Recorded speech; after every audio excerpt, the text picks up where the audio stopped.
जर झटपट तयार होणारी अंड्याची भाजी खायची असेल ना, तर नक्कीच या पद्धतीने बनवून बघा. तर बघा त्यासाठी एक तवा घेतलाय, तव्यामध्ये तेल घातलंय, तेल गरम झालं ना की जिरं घातलंय.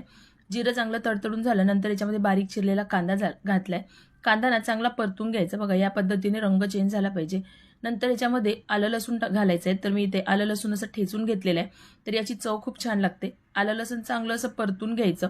आलं लसूण तेलामध्ये चांगलं परतून घेतलंय. त्याच्यानंतर आता याच्यामध्ये काही मसाले घालायचे आहेत. तर इथे लाल तिखट, हळद पावडर, धने जिरे पावडर, गरम मसाला आणि मीठ घालून घ्यायचं. परत आता हे मसाले आपल्याला तेलामध्ये परतून घ्यायचे.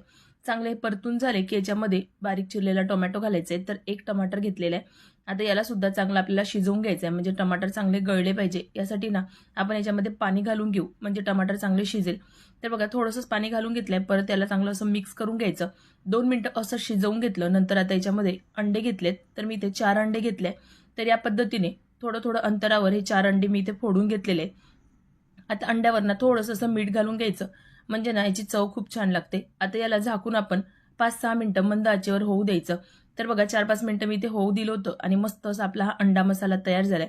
वरून बारीक चिरलेली कोथिंबीर घातली आहे. एक उकळलेला अंडा होता त्यातला मी थोडासा असा किसून घातला, म्हणजे दिसायला देखील छान दिसतो. तर बघा मस्त असा झटपट तयार होतो. खूप जास्त वेळ लागत नाही. कुठल्याही वाटांची गरज नाही. तर बघा अगदी चमचमीत आपला हा अंडा मसाला तयार झालाय. रेसिपी कशी वाटली मला कमेंट बॉक्समध्ये नक्कीच सांगा. सोबत ही रेसिपी तुम्ही कुठल्या सिटीतून बघताय ते देखील मेन्शन करा. तर चला भेटूया अशाच नवनवीन रेसिपींमध्ये. Bye bye.